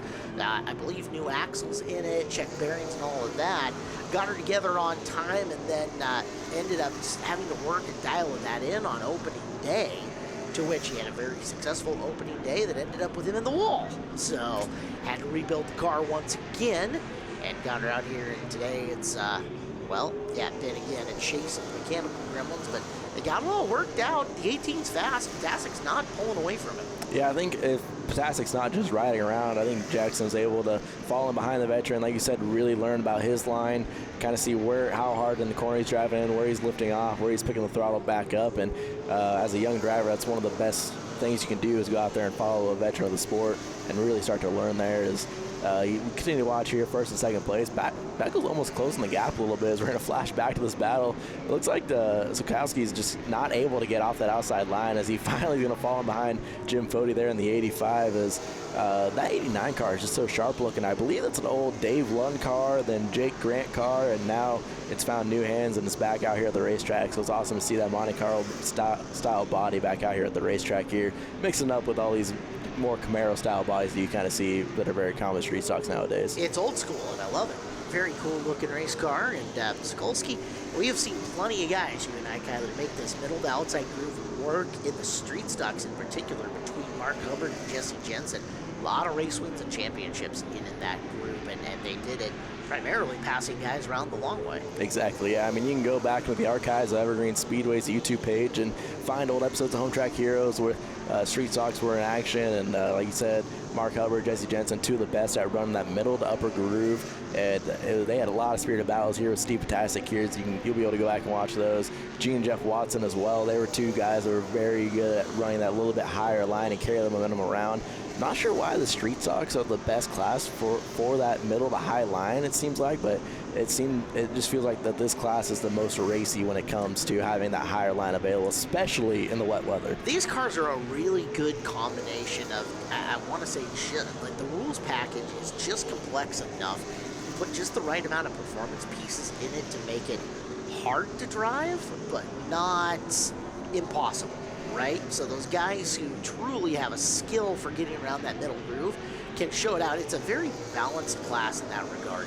If you've got a good piece and a really talented driver, you can drive the car anywhere in and around it and pass some guys who might even have a slightly better piece but don't get around as well. So just one of those things. It's one of the great things about the street stocks. We always look forward to them every time they're on the show. Exactly. As we ride on more of the C9 Austin camp, as we saw there for a little bit, he's probably not one of the more veterans of the group here, as he's been running this class for a few years now, really getting these cars figured out as he runs in the final podium spot right now. But you really got to see the uniqueness of this 3/8 mile. It's not just a normal, hey, here's your here's your 4 corners and your 2 straightaways. It's a very unique shape with the front stretch kind of being an awkward gradual up to the front stretch, and then kind of the long turn 1 and a sharp turn 2 with the extra back stretch there. And especially where you've got transitions on the track and places where it goes from the 3/8 to the 5/8, and there's some banking differences that are fun to run on. You are watching main event action for the Tire Pros Street Stocks, and our segment's brought to you by APC Auto Spa, a budget-friendly automotive detail shop in Monroe that focuses on high-end customer experience. They offer complimentary loaner cars for their services, including hand washes, interior and exterior details, paint corrections, ceramic coatings, and paint protection film. APC Auto Spa in Monroe. Your car will thank you. We're down to just single-digit laps, 5 to go here at the Tire Pros Street Stock main event. Ptacek has gotten around Jackson Beckel. He hasn't been challenged by Beckel, but he hasn't exactly left him in the dust either. Exactly. Beckel. Yeah, yep. Strong second from Beckel, and Camp sitting third right now as this one 26 in, 4 to go, no stoppages. Love to see that. Exactly, yeah, that's a good look at all your top 3 cars. As we're going to flash back up with the race leader. Come by 3 laps to go this time by for Steve Ptacek, as he's been just putting on an absolute clinic here. He's able to take the lead early at lap 4 or 5 and did not look back. Beckel was able to hang around for a little bit, about 3, 4, 5 car lengths off from Ptacek, but I don't know if maybe the tires wore off or Beckel maybe having a little more mechanical gremlins, you know, slowing him up a little bit. But regardless, Steve Ptacek's able to open up a lot bigger of a race lead here. As he's taking that orange, yellow, black car up to a first place podium here. Yep, it'll be 2 for 2 for Ptacek, so long as he does his job for another 3/8 of a mile. As there is white flag, the leader's best friend, one more time around the raceway. Ptacek, always recognizable split color scheme, the neon yellow down the left, and that bright orange down the right. Just gets to Brian Thornborough enough to cost him 1 lap of racing action, as he'll take the checkered flag for the second time on the season. Ptacek wins. Beckel, a strong second with third to Camp. Let's go down. Let's talk to your top 3 of the Angel Twins Casino Resort Podium. All right, Austin, 2 races, 2 podiums. How are you feeling about the 69 overall, couple races into the year? Overall, it's doing real good. Made a lot of improvements over the small break. It's nice when you don't have to fix a broken car and just work on getting it faster. Started getting a little loose center off towards the end of it and just couldn't put the drive down. So going to go home, work on a little bit more, and give these guys something more for it next time. And who do you want to thank for helping you get up here tonight? Big shout out to Nick Williams and the Williams family coming out to crew for me today. Thank Phillips Law Firm, Tire Pros, Central Welding, and Avocandon Real Estate. All right, let's give it up. Third place tonight, Austin Camp. All right, Jackson, second place is a definite improvement over opening night. So now you completed a race all in one piece. How does that feel in here in the Street Stocks? After today, after last week, you know, just to come across the line feels pretty good. Yeah, tough race. What more do you think you needed to get to Steve? You know, that's a good question. I don't know. I saw Steve in my mirror, and then my dad goes, he's on your bumper, he's on your inside, and I was like, here we go. Who do you want to thank for helping you get out here second place tonight? Definitely everybody that helped me fix the car today, fixed it over the past couple weeks. Tire Pros, ARC, yeah, definitely Austin Camp for letting me run it. All the moms, Kaya, my siblings, Cody, hold on, Joe's, Cox's for the radiator. I don't know, I'm a mess, sorry. That's all right. We'll congratulate you nonetheless. Second place, Jackson Beckel. All right, Steve, good run tonight, and tonight makes it 2 wins in 2 races. Just how good is that going to feel? It feels awesome. I mean, we've been out here for a long time, and things break, and last week, you know, we lost our brakes, so anything can happen at any time, and in my head and during the race, I'm kind of like doing the same thing and kind of not paying attention. But, yeah, I got to thank Kevin. I got to thank Dave Botel and fans for coming out. All right, we'll give it up. It's just keep it simple. The winner tonight's the 06, Steve Ptacek. Having a great home track heroes here tonight. The action's been fantastic through all the divisions we've seen. We haven't gone to the figure 8 track yet, so let's do that right now. Our program brought to you by All Ply Roofing. These are the Buzz Inn Steakhouse Stinger 8s. Beautiful shot of the moon out in the background.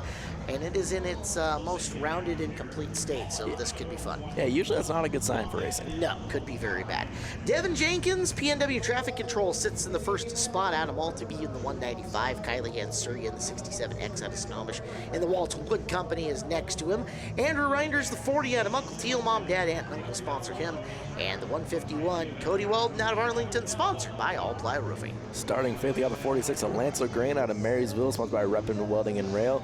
Is outside the 89, Nicole Fundin out of Marysville. Next row, you got the Kia of Everett, number 43, Damon Claiborne, coming off that third place finish in the Hornets out of Snohomish. Is outside, that's the 20, Riley Riddell out of Gold Bar and the DL Enterprises machine. Next couple of rows, the 717 of Diesel Snyder out of Cleellum. Handy in the Valley sponsors him. Hunter Jenkins, the I'd Hit That Motorsports, 85 from Monroe. Matt Somerville, the 21. That is the big man on campus, Monroe.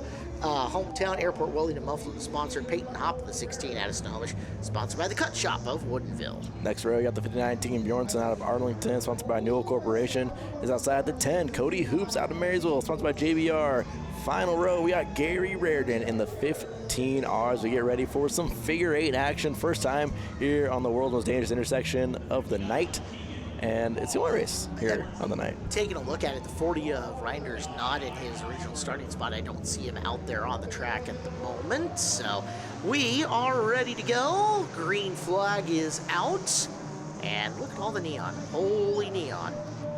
Let's roll in and through. That's been a new trend here with these with the Stinger 8s especially, and I'm here for it. It's great. I mean, it gives the fans a little more excitement to look at. I mean, as there wasn't enough excitement on race, they're 3 wide right now on the first lap. But yeah, I mean, it just gives a little bit more added flair for these guys, a little more personality. They get a show, and why not? Let's do it. Let's go for it. Light these cars up. I don't remember if you have seen the Cody Weldon experience on the figure 8 track, but he doesn't break. Like, he doesn't brake for other drivers. He wouldn't brake for old ladies in the intersection. He wouldn't brake if his car was broke. So, like, yeah, Cody Weldon's going to be Team Send It. He is Captain Chaos, so that'll be fun. I said throw lights on there. I didn't say throw brake lights on there. I said throw lights on there. Brakes are for guys who like to slow down. Anyways. Exactly, yeah, we're racing. They're 3 wide off the corner, and a couple of our neon guys, that being the 43 of Claiborne and the 195 of Jenkins, have made it side by side. They'll lean on each other a little bit as they battle for the spot. Some double duty drivers in this as well as, Claiborne might have been trying to take him up racetrack a little bit. That didn't work out so great. Looks like we're going to be able to stay green, though, as Claiborne's able to gather it up fairly quickly and get back going, but that's going to possibly spice up the intersection a little bit earlier there. So we get some more bumping right there. That's the 21 of Somerville getting in the back of the 46. That's Lance O'Grain filling in that machine this week. Oh, yeah. It's going to allow Riley Riddell to try to get to his outside, going around the South Pole, as they continue to battle hard here. This has been a ton of action. We're only 4 laps in. Yeah, O'Grain running the Mike Hathaway Reppin Welding and Rail car, and oh boy, it's been an adventure so far. Buzz Inn Steakhouse, Stinger 8A main Buzz Inn Steakhouse, serving hand-cut Angus steaks, breakfast all day, and mouth-watering burgers. Visit one of their 13 locations. Buzz Inn Steakhouse, proud sponsor of the Stinger 8 class. Go get the Tsunami Skillet and tell them Caleb sent you. Whew. They won't know who I am, but they will serve you the skillet. Yeah, I don't know what's all in that, but that sounds phenomenal. That's one thing I miss about not being here in the Northwest anymore, is I don't have Buzz Inn Steakhouse out on the Midwest or East Coast. Yeah, you have the vastly inferior Waffle House. But at the same time, that's Cody Weldon. I told you. Cody Weldon shooting the moon in and through the intersection. Wow. The Tsunami has like 2 different kinds of potatoes. Right back to food. Scrambled eggs and sausage gravy. It's fantastic. I get hungry every time I do the Buzz Inn raid, and it's the right way to be. Yeah, that sounds great. Suryan battling with Snyder, and that's for the lead right now in the front of this. Yeah, and here comes Somerville ready to try to pounce on this on the side-by-side battle here, as that intersection is heating up very quickly. Oh, a little bit of brake check going down into the corners. They're going to stack up race leaders here briefly. Syrian's going to go very wide here. See if Diesel Snyder's able to get back to the inside. The best name in all the motorsports, Diesel Snyder in the 717. Now to the outside of Somerville here, as we got a great 3-car battle for the race lead, which is going to allow the young Riley Riddell in the 20 car to try to sting his way in here. So now we got a 4-car battle for the top spot. So Somerville getting around Snyder, a really bad thing for Suryan, because Somerville has basically won everything here in the Stinger 8s over the last period of time, and he is gonna just wedge his way to the inside. It's the right place to be, coming off what we call the north pole of the racetrack, or the left-hand corners, and we're going to watch the insanity of the intersection from the Brandy Hood Promotions in-car camera coming through. It is Snyder who's made his way up to the back of Somerville. Snyder bidding for the lead coming into the North Pole. Yeah, and it's really interesting here because there's those two cars that are on the opposite side of the track as them. So Somerville has to check up a little bit or go way to the right, way to the left to try to avoid contact. And that's allowing Diesel Snyder to stay right on his back bumper. And it almost looks like Diesel has a faster car, just was not able to hang on to that spot. They're going to split those cars on the opposite end of the track. I think that's Claiborne was one of them as they continue to battle here hard for the race lead as those lap car, or not quite lap cars, but the slower cars on the tail end of the lead lap going to give way the race leaders and let them battle it out here. Somerville not able to open up that gap very much from Diesel Snyder. I think Diesel's come a long way over the last few years watching him come from Youth Hornets all the way up here now to Stinger 8. So it's awesome seeing this vast mix of young drivers like Riley Rudell, Syrian, Diesel Snyder, all these guys battle out with the veterans of the sport. So it's an awesome balance seeing these guys. And I'll tell you one thing, and you know this very well, race car drivers have long memories. They're like an elephant. They never forget. Diesel Snyder is not going to forget about 10 laps ago when Somerville put the front bumper to him to try to get by him.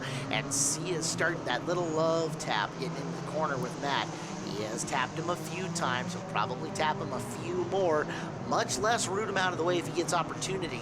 So Snyder and Somerville, don't expect this to stay incident-free for the final 17, I bet. Exactly, yeah, and a few cars back from them were on board with the 10 of Cody Hoops as he's battling side by side with the driver. You see him be a little bit loose there. As just in front of them, you see Claiborne shooting that gap in the intersection. So it is heating up really quickly here as it's great seeing Cody Hoops here. I believe he won a Stinger 8 championship a few years back and then took some time off. So it's awesome seeing the 10 car Cody Hoops return to Stinger 8 action as the intersection is heating up. Oh, I miss Figure 8 so much. This is amazing. It is a hot intersection. If you've never come out to Evergreen Speedway for Figure 8 action in person, it is a whole different monster because you have no idea where to look. Here on Home Track Heroes, we show you the cameras to look at, so you don't really get a choice. But when you're there in person, it is just chaos. You cannot take your eyes off the intersections. They go too wide across your race leaders of Somerville. That's the last thing Somerville wants to see, especially when he's got a mirror full of Diesel Snyder in the 717.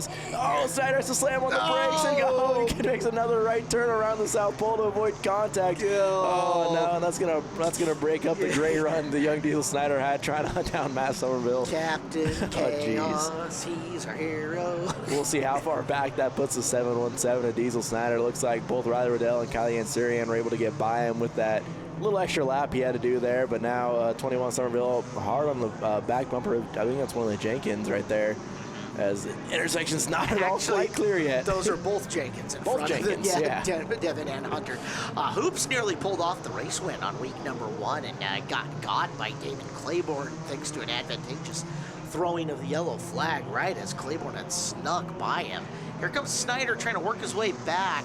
Surian is in the top box, Snyder in the bottom box, just getting past him, and there's O'Grain, who has had more than his fair share of close calls. You'll watch all of them roll around and in and behind trying to get past the 16 of Peyton Hopp, who's driving like a Geo Metro? I don't know.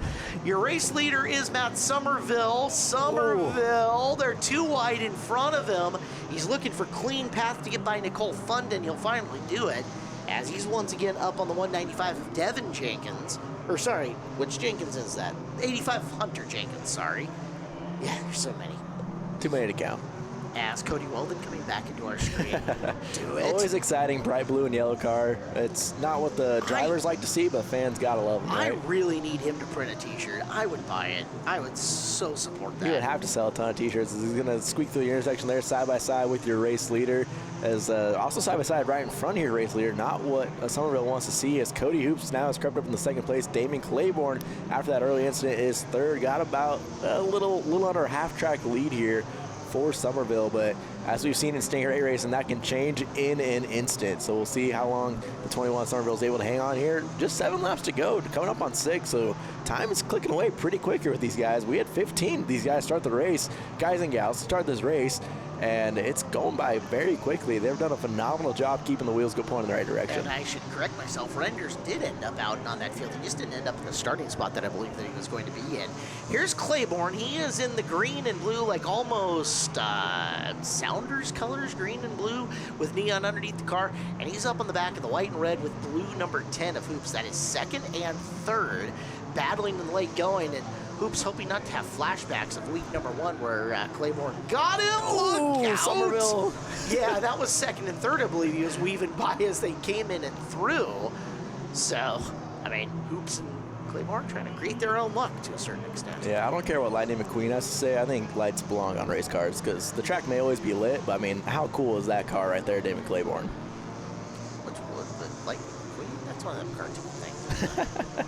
All right, You haven't seen the movie Cars? I know what Okay. I know what a Lightning McQueen is, as much as I'd like to pretend I don't. Anyways, 3 laps to go here in the Buzz and Steakhouse Stinger 8 main event, as Cody Hoops is still trying to hang on to that second spot with Damon Claiborne. Like we mentioned, Claiborne made a great recovery from almost getting spun around early in this event. Was able to drive his way back up through the field, trying to get around the 151 of Caleb Hart's favorite driver. Yes! Oh, wow, that intersection is so tight here. Just 2 laps remaining now for your top 2 right here, trying to hang on, or the second and third place, trying to hang on to their respective positions. 195, Jenkins going to split them. Yeah, nice call by Jenkins, taking evasive action as he was coming through the intersection and not causing any further chaos in this one.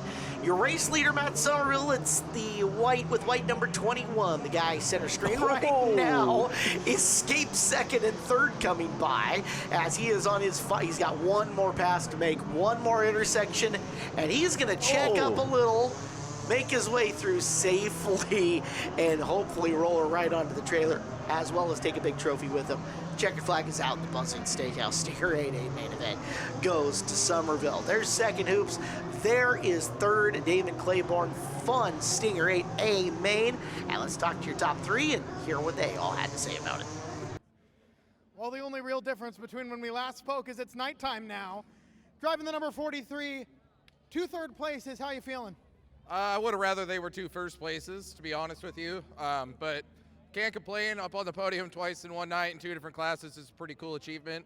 I got a little dirty there at the beginning. Had a car turn into my left rear quarter panel when I was trying to turn into the right-hander, and basically just ruined my whole race. But you know, it happens. I was happy to come fight back for a 3rd place finish. I was pretty happy to be there towards the end. It was a pretty rough race. There's a lot of heavy contact, and I'm just glad the car's in one piece and I'm in one piece. And congrats to Matt and Cody on 1st and 2nd. They drove one heck of a race, and they had fast cars all day today, so they earned it.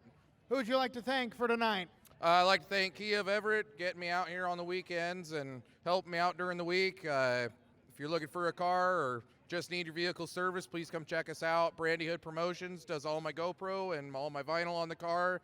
GN Northwest, my Hornets Nest Racing Team's buddies, and you know, just fans, again, thank you. I know I said it earlier, but you're going to hear me say it again. Thanks for coming out, braving the cold, being here to support us. Couldn't do it without you. Damon Claiborne, 3rd place tonight in the Stingers. In the thick of it from the start. It got real chaotic there around the midsection of that race. What's going through your mind while you're in that gaggle of cars contending for position? You know, it's mostly, do you go under, you go over, do you put a bumper on them? It's hard to know which way to go, especially when you got a fast car behind you and just choosing the right route. Had to work for that one. That was a rough one. You're a 3-time champion. How does that experience play into races like this? Well, it helps in the intersection, that's for sure. Never seemed to have any trouble there, but the corners is where the racing really happens, and tonight it was a lot of work. And who would you like to thank for getting out here tonight? I want to thank Tom Easley, John Bender, JBR, Matt Somerville, my wife, Cascade Auto, and Dave Riddell. Driver the number 10, Cody Hoops, 2nd place tonight. Well, Matt, I asked you at the start of the season, was this a full-timer? Any thoughts now here, week 2 with a win in the pocket? Let's just keep racing hard and see kind of where we land at the halfway point. I'm sticking to the same plan. I'm out here to have fun and get wins, and if points fall our way, then so be it. You're putting on a great show there for a while with Diesel Snyder. What's it like battling with young talent like that? I'll tell you right now, he was faster than me, but you just got to run that intersection, and I think at some point he kind of got clipped off from behind me, and thank goodness he did. Otherwise, I was going to have my hands full the rest of that race for sure. And who would you like to thank for bringing this one to victory lane? Yep, John Bender Racing, Airport Welding and Muffler in Snohomish. My father-in-law, Kevin Ball, helps sponsor the car so we can get a motor in this thing. And Big Scott, he's always helping all these guys in the pits. And I think I'm forgetting somebody, so I'm really sorry, but I can't remember. Sorry. Race winner tonight, driver the number 21, Matt Somerville. We have made our way to the Speedway Chevrolet Pro Late Models here on Home Track Heroes. Thank you guys for letting us entertain you here on a Sunday night. Kyler Hope joining me, Caleb Hart, and it is time for 75 laps around the 3/8 mile for our Premier Division. Let's give you your lineup. Starting on the pole, driving the Moriarty Racing, Brock Reynolds sponsored. Number 12 from his seasonal residence in Palm Springs, Florida, that is Donnie Wannett. Outside of him in the 32, Chase Gardner at the Addison Homish in the quality towing car. Row number 2 is the 98 of Greg Bennett, veteran from Seattle, Bennett Design and Construction, and the 14 of Colton Price out of Everett, sponsored by Northwest Boilers. Next up in the Joe's Racing chassis, Joe's Racing Products, number 78. That is Haley Constance out of Snohomish, Washington. Her outside, the 12C Chad Fitzpatrick out of Lake Stevens in the trademark RCS car. Next row, we got the many-time champion. That's a 00 Nama Lang out of Linwood, sponsored by J&R Trucking. His outside, new track record holder. That's a 70 Dawson Cox out of Arlington, sponsored by Dry Crawl Sweepers. Final 3 starters, the rookie 33 Kyle Lang out of Snohomish, sponsored by Phillips Law Firm. Outside of him, the Reverend number 70 Jeff Knight out of the Pacific Northwest. The legendary Owens Meats in Cleellum sponsors him. And Mike Marthaler in the 2-car out of Everett, direct carpet cleaning and house cleaning. 11 cars, 75 times around, and a fast track and fast field. Again, new track record, like you said, Dawson Cox in the 7. So we'll come off the corner and we will go green. Look out. Couple cars sliding it big time there. Both Donnie Wana and Greg Bennett on the inside line, getting really loose, getting up to throttle there, as we got a great 3-car battle up for your race leads. Yellow flag's going to come out early. I think they didn't like the start. Looked like the 12 might have fired off a little bit too early there, so we'll see what the race officials have to say about that. But yeah, I think it was just a bad restart there, so we're going to try to stack them back up and do it again. Hopefully a little bit more in line and not slide around so hard. Holy cow, I think that was Don in the pace car. Yeah. Slid out to the racetrack with some speed. Holy cow. Not messing around tonight. We got a show to run. Well, you know, Don's Dodgers have been sucking lately, so maybe he's just a little angsty. You know we're Mariners fans, right? We can't really talk that much. We can't. Although we're 500, they're closing in on Yeah, we made a run lately. That's right.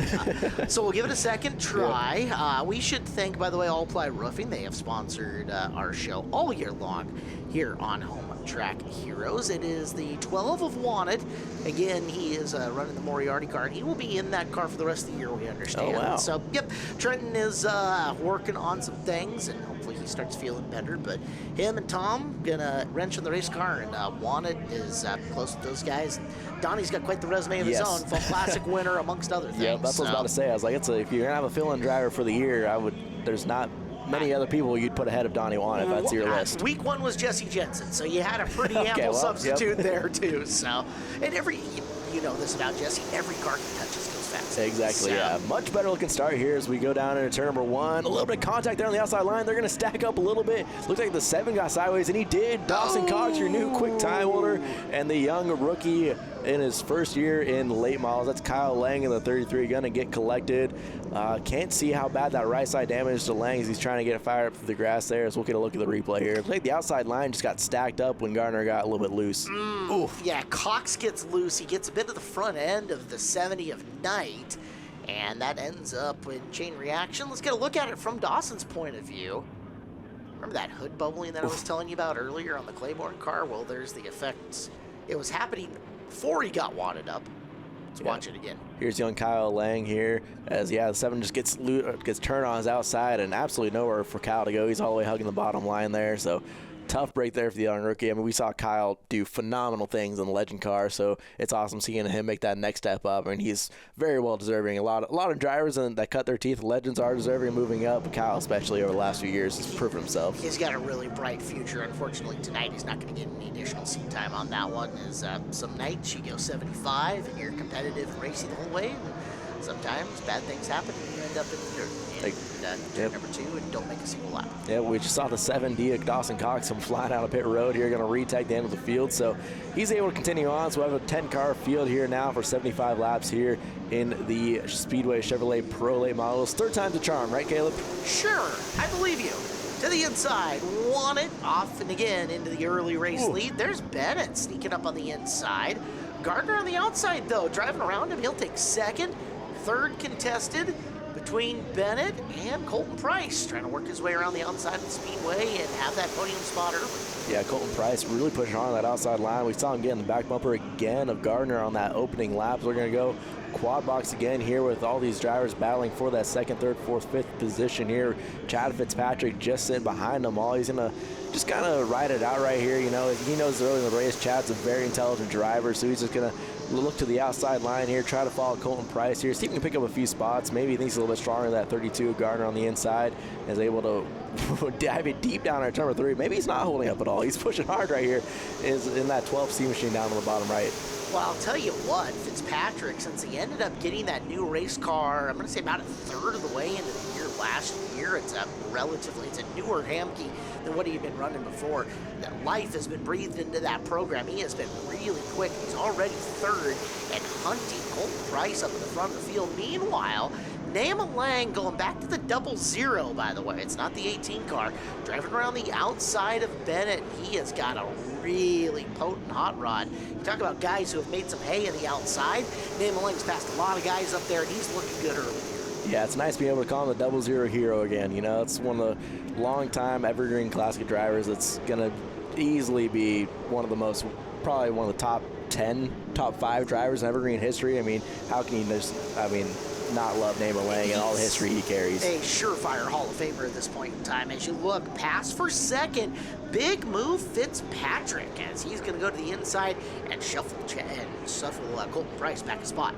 Yeah, Chad Fitzpatrick, you mentioned he got that new car last year. He had a tough wreck on the 5/8 track, which, the 5/8 is known for eating up race cars when there is an accident. You know, most of the time there's enough space on the 5/8 for people to get out of the way, but Colton Price is also a guy who's fallen victim to destroying a car on the 5/8. He had a parts failure going into number 3, hit the wall a ton. Chad Fitzpatrick, I think, also had a parts failure entering turn 1 and got spun around. So, it's definitely a tough track out there, and both these guys now with new cars. Obviously, sometimes you got to have something bad happen for something good to pave the way, and these two guys now battling really hard here in the Pro Late models, and they're two guys that have come up at Evergreen Speedway and grown up in other divisions. Chad Fitzpatrick, especially. Colton Price, I believe he was a mini stock champion.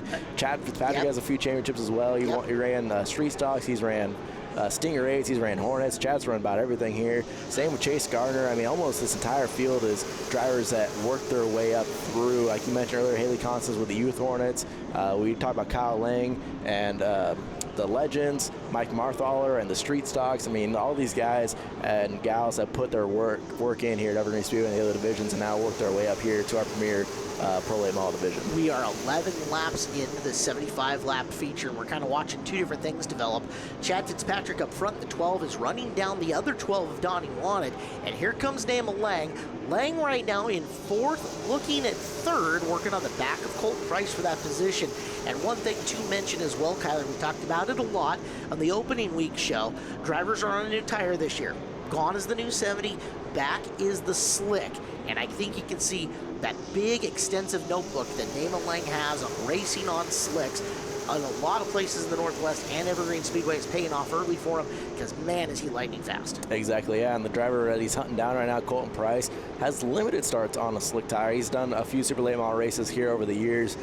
He's been in late model race, but does not near have quite like the extensive notebook like you mentioned that Nama Lang has. You see the 00 here, diving it deep down on turn number 1 there. Gonna take over that 3rd spot on the podium away from Colton Price is Nama Lang. He's gonna set his sights on those 2 yellow cards up in front of him as Chad Fitzpatrick almost looks like he's looking to the inside of Donnie Wannet for that race lead. Man, Nama looks like he's driving around on a slot car track right now, right? You watch the way that he came off the corner and just got the car to rotate down to the bottom of the racetrack without scrubbing speed to get to the inside of Colton. That was super impressive. Wanted is battling a loose car. Definitely. Back of that car has stepped out on him more than a few times off of corner number 4. Now you can see Fitzpatrick. He swung wide coming off at turn number 2. I wonder if that was a mistake or if he's actually setting up a move on Wanted. You can see him trying to angle the car off down low coming off of 4. See if he tries to go outside in turn number 2 here to get underneath Wannett. Wannett squares the corner to hold onto it for now, but this is getting tight for Donnie Wannett battling a loose car. Exactly, and you know Chad Fitzpatrick's spotters letting him know that Nama Lang is now up into third and hunting down very quickly, so Chad Fitzpatrick's probably wasting no time trying to get around Donnie Wannett for this race lead. Even though there's still 56 laps to go, as he looks to the inside now, is able to get a good run. As like you mentioned, Donnie Wannett just battling such a loose race car here. He's going to try to tuck in behind the 12 of Chad Fitzpatrick and not let Nama Lang by, but the 00 Hero is already there. Nama Lang, such a strong car, like you mentioned, just glued to the track, riding that inside line lap after lap, able to take over that second spot. So Donnie Wannett down 2 positions in about a lap. Yeah, Fitzpatrick had to be hoping that Wannett might be able to get down to close the door on Nama and make him wait for a couple of seconds while Chad rabbited, while Nama had to figure out how to get by Donnie, but making that pass in the same sequence that Chad did is going to put Fitzpatrick with a big old bullseye on the back of that yellow 12 car. Let's watch Lang, and this was the battle in week number 1 for the lead up front between Chad and Nama. Now, Chad has talked about this within the program. He is not going to give up the bottom. He's going to try to force Nama to go around the outside of him. We'll see what he can do. We got to thank our fine folks over at Busch Beer. Busch Beer, the official beer of NASCAR and Evergreen Speedway. Busch Beer, the sound of refreshment, crisp and cold as Mountain Stream. Keep your fridge happy by stocking it with Busch and Busch Light. Busch. Yeah, you mentioned Chad Fitzpatrick's going to try to keep Nama Lang to pass him on the outside line, but like you said, Nama has so much experience here at Evergreen Speedway. Even though we repaved it about almost 10 years ago, yep. almost 10 years ago, he still has so much experience here, more than anyone else on this 3/8 mile, and is able to make that outside line work better than anyone else. But Chad Fitzpatrick right now is showing how strong of a driver and how strong of a car he has, as he has not really let Nama close that gap any further. As you see how far they've checked out from third place Donnie Wannett, but they have not. He's not let Nama Lang close that gap on him at all. Let's so look far. back. Chase Gardner has gotten around Colt Price for position. Nice run for Chase, the son of Mike Gardner, WMRA legend racer. So around and into 4th goes Gardner. They put a ton into that race car here this offseason. It's showing for him early here as he's got the 4th spot. He's going to see if he can hunt down Wannett for 3rd. Yeah, speaking of relations, we should mention that Kyle Lang and Nama Lang are not related. No related, yes. So no relation there, but two drivers that we expect, or 2 drivers here in the Pro Late Model division that we expect to see battle throughout the year. Well, Chad Fitzpatrick is playing a little defense out in front of the field. He's got a car link between him and Nama Lang here in the Speedway Chevrolet Pro Late Model division. We're back with the thrilling conclusion of the Late Model Main next year on Home Track Heroes on Seattle 11. Welcome back to Home Track Heroes here on Seattle 11. I'm Caleb Hart, he is Kyler Hope, and we are knee-deep in a Speedway Chevrolet Pro Late Models A main event. 47 laps remaining here in this one, and your leader is the yellow, black with orange trim, number 12 of Chad Fitzpatrick. Hot on his heels, the multi-time track champion Nama Lang in the 00. Lang has rolled from deep in the field, as has Fitzpatrick in this one, to run 1-2. Lang closing in for the lead as they enter corner number 4. Yeah, it looks like Chad Fitzpatrick started in the 6th position with Nama Lang starting in the 7th. So they've had to pass quite a few cars to work their way forward here to the front of the field. But yeah, you did not miss a lap, as there you see the 12 of Donnie Wannett started in the front row. But I think Nama Lang is starting to set up a pass here as he's able to reel in the back bumper here of Chad Fitzpatrick. I think Nama's going to try to take over the spot sooner or later. Even though he's got 45 laps left, I think he's hungry for that race lead. You can see those brake rotors really start to glow there in turn number 1. Down below the white line, and again, we have heard Fitzpatrick is going to hug that white line. He is going to defend the bottom vigorously here around the racetrack. Wants Nama to have to drive up and around. Nama knows that, though, and Nama is right now looking like he's trying to set up like a diamonded corner where he starts, opens up his entrance, and then sneaks underneath the bottom of him coming out of turn 2 or turn 4. Right now, Fitzpatrick not letting that happen. Trying to bait Nama to take that car up in the middle, the further way around the racetrack, scrub some speed and lose some ground. This is the cat and mouse game we've got for the lead with Fitzpatrick and Lang. Yeah, it's interesting to see because I mentioned those brake rotors really glowing down in turn number 1. You can't see them on the 12 of Fitzpatrick as much as you can on the 00 of Nama Lang. So I don't know if that's just how the cars are set up different, where Nema has a lot harder on the brakes entering the corner, or if Chad has a little bit different balance set up in his, and he's not having to necessarily slam on the brakes as much going in the corner. He's able to just kind of roll it in and roll it off a little bit better, which could be good to not allow the 00 to get to his back bumper. I know the brake package that Fitzpatrick has on it, and it's not what you would consider super aggressive braking package, but you look at it, like you said, you're not seeing rotor glow, so they've been consistent. They're there for him right now, and that's what matters more than anything. On the Lang car, yeah, that right front lit up like a Christmas tree right now, but it's fast, and you're usually riding braking it through this, a combination of trail braking techniques, etc. Lang trying to figure it out, but again, Fitzpatrick is so technically sound when driving a defensive race and working around the bottom. He is right there, not under that white line, not hitting that rumble strip, which upsets the race car. And Lang just has not seen the opportunity, nor has he ventured up to the middle groove to try to get around him. Exactly. Yet. Exactly, yeah, yet. There's still a lot of laps left, and Nema might start to get crafty here. But like we're talking about the brakes here, that's not necessarily a concern for Nema, seeing those brake rotors glugged. It's just how the car is set up different from Travis Patrick. So nothing he really has to worry about is he looks to try to be to the outside here going down turn numbers 1 and 2. Like we mentioned, eventually he's going to wander himself on up there, and there he goes, 00 Hero sliding around off turn number 2 as he gets back to the throttle. Not quite to keep the momentum up completely yet, but here in 3 and 4, he's able to really dive it in on the outside of Fitzpatrick, and the 12 car knows he's there now. He made a lot of ground at the corner entry of turn number 3, and sitting there in the middle, he's even further up this time. Now watch it right here. Here's where all that ground was made, and you can see it on the left-hand side of the screen. Lang so strong at corner entry through 3. He is your new race leader just beyond the halfway point of this one. 34 to go, and the 00's in front. Yeah, when Name was able to get to the outside of Fitzpatrick off corner X like that, that forces Chad to not be able to drift up and take the preferred line down the straightaways. He may have it in the corners, but can't quite let the car drift up off the track like that, so he has to be a little bit more delicate on the throttle, which is what allowed Nema to really take advantage there and take over the race lead. He's able to dive it hard into the corners, carry that momentum around the outside, and then just throttle off and not have to wait for anything, and not have a car that's outside like Chad Fitzpatrick was dealing with there, where he has to be a little more gentle with the throttle. So it was a very smart pass there by Nema Lang. Was able to execute it very well and very quickly without burning up too much of his tires. So we saw him start to slide a little bit there. That's one thing with these slick tires, is it's really easy to get them angry and get them mad when you slide them around too much, which is something we might have saw earlier with Donnie Wannet.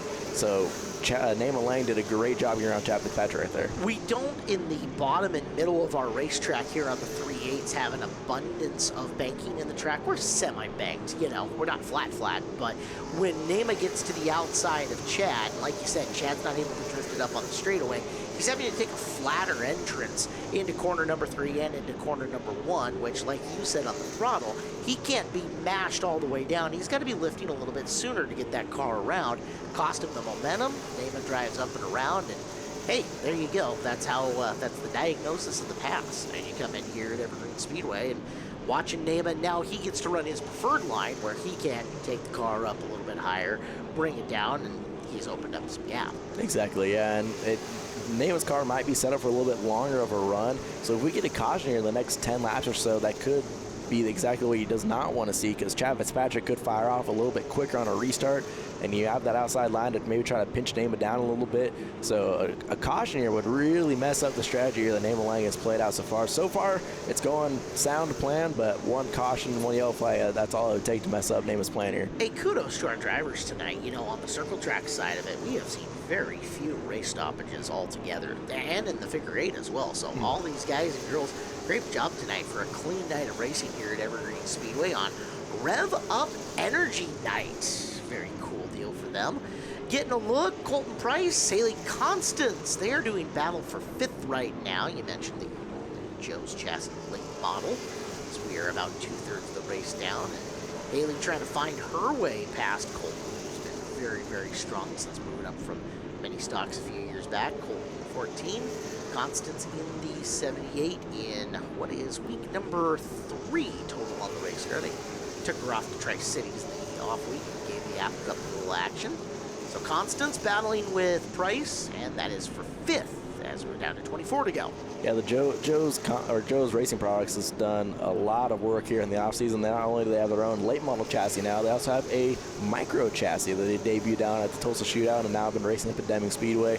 Both, I think, Colin Mackey and Haley Constance are driving one of those up there at Deming, and I think Colin Mackey has 2 wins in that chassis now.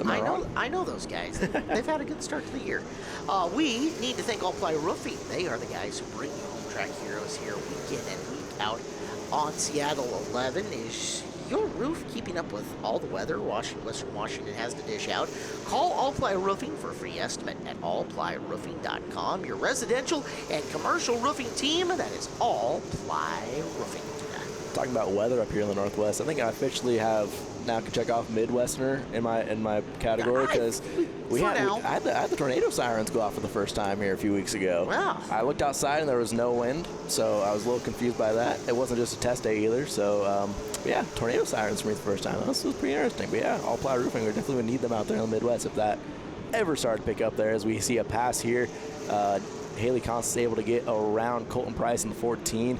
Not sure if Colton maybe burned off those tires early in the races. We saw him had a ton of speed, or maybe the setup just was falling off a little bit here in that long run. We talk about setups, how much they can change in the car throughout the duration of a long run here, especially like we had this 75-lap long run. So maybe the setup not quite right, or maybe burn the tires off a little too much here as we now are on those big slick tires we mentioned. But Haley Constance able to get around up into that 5th position. See, I thought you were going to say Haley Constance goes blowing by Colton Price, making the wind analogy, but not so much. I know they've been really working on that new late model and on the braking package on it. They're still trying to work to get a better rear percentage in the car, so I know that is a thing that they're still efforting. Meanwhile, this is for 3rd. Chase Gardner does not have a podium yet, I believe, in late model action at Evergreen Speedway, and he has gotten underneath Donnie Wannett and put himself in a position for 1. There's Gardner working for 3rd. He's got it at the line with 16 to go. Yeah, Donnie Wannett's going to look back to the inside here down in turns 1 and 2 and going to try to get that run off, but just cannot get the power down to that those rear tires there. It's just something I think with that 12-car setup's just a little bit off because we've seen that rear end just want to step out every single time Donnie gets back to the throttle. So just long run, it's really going to hurt your tires, like we mentioned. It's going to eat up that right rear, especially a ton, make it angry. So it's just going to be a long race for Donnie to try to hang on to that car when it's want to step out lap after lap after lap. But he's done a great job hanging on to that 3rd place for so long, but just now gave it up to Chase Gardner. But he's not going away very quickly. You know, Donnie is a fierce competitor. We know how intense he is in the cockpit. That 12 team has spent a lot of time battling engines and repairing a race car over the last couple of years. So it might be one of those deals where they haven't had a whole lot of time the last 2 seasons actually working on their car and getting a chance to make it better. Donnie's going to give them fantastic feedback on ways to improve it, and I think you're seeing one of those right here in these laps. Yeah, he got past, but all of a sudden that car kind of came to life as soon as Gardner got by him. Exactly, yeah. I don't know if it just woke up that monster, that competitive spirit in Donnie that we know is there, and he just wants to get back in that podium spot and really hunt down that 32, or maybe the tires are able to cool down enough after he slid them around maybe a few laps in a row that we did not see, and he's able to get that pressure put back on the back bumper of the 32 as we continue to watch Best Bet on Track right there. 4th, you see Naaman Lang put the 2-car Mike Marthaler lap down. Marthaler done a phenomenal job staying on the lead lap this long all through the first 65 laps of the race as he's still getting acclimated to these late models. 10 to go for Naaman Lang. Marthaler, a move up from our street stock division, and yeah, you've got a 8-cylinder car, you've got a long wheelbase, but there's so much more attention to detail needed here in late models. So many more different things that you can tweak on, adjust, and frankly, use to get your power down to the racetrack. I'm sure it's been quite the learning curve for Mike, but you know he's a talented race car driver, and who knows, this time, some point in the season, he might be looking at a Chase Gardner style top 3 run. Yeah, it will not surprise me at all with Mike Marthaler and the things we've seen him do behind the wheel with street stock. Obviously very talented, just going to get working on getting that comfortability in behind the wheel of a late model, and obviously getting that setup a little bit tuned right for him as we check back in with Naaman Lang. Open up quite a big gap over Chad Fitzpatrick here towards the end of this race. Is looking back here, there's the 12 of Donnie Wannett. Is he really sliding off turn number 4 there, given everything he's got, knowing he's just got 7 laps left. That car is still a little loose, and you imagine as loose as it was early with him having the lead, he probably used a lot of resources trying to keep that car up front as long as he did. Haley Constance is rolling in on that battle, so see if she can make a late charge to pick up the right spot. She had a really good late race run on week number 1. Yeah, one guy we haven't really seen much of, that is the 70 of Jeff Knight. Great to have him back out here at the racetrack. He was a long-time staple here in the late model division, so it's awesome seeing him make his return to late model action. Didn't really see much from him tonight. Just kind of ride around in that little mid-pack area. I think he's currently in the 7th position. So it's always good seeing names like that return to late model racing. A lot of rust to shake off for Jeff, but we know how good he is, and we know that he feels really good equipment. So exactly. We'll see him up in that top group battling sooner rather than later. Lang with 3 to go. You got a quick look basically at all your top 3. Fitzpatrick is not way back out of the picture. Yeah, Nama's been really good, but Chad is within a half straightaway of him, so something goes majorly boo-boo on the Lang car. Fitzpatrick could still collect this as we're looking at 4th and 5th. That is Juana in the black and yellow 12, and the always good-looking Constant 78 car. The Young Graphics doing some really nice work on that again this year. Yep, there's your second place of Chad Fitzpatrick, and showing a little bit of the gap there to Nama Lang as he just has to make it around one more time around the 3/8 mile of Evergreen Speedway. Going to capture, is it his first win of the season or second win? Second win of the season. Going to go for back-to-back here as the 0-0 here. You have those brakes glowing as the battle for the 4th spot not over yet. It should be the same 1-2 as well, because Fitzpatrick was second on week number 2. There is the checkered flag. Nama Lang at 2 for 2 at Evergreen Speedway on the year. And Fitzpatrick has been the bridesmaid twice now. 3rd, way to go, Chase Gardner. Heck of a run for him, won it, and then it is Constance. Let's go talk to your winners. Chase, you closed a big gap to get to Donnie and get up on the podium. Talk about what's in your mind when you're slowly closing that gap to the car in front of you. Just trying to stay calm and patient. Tracy did a great job on the radio, just keeping me kind of in check and know where everything is. I just can't thank so many people. I have so many people to thank. It's kind of emotional for me to be up here. So many long nights in the shop and working hard with my dad. It's just primarily us.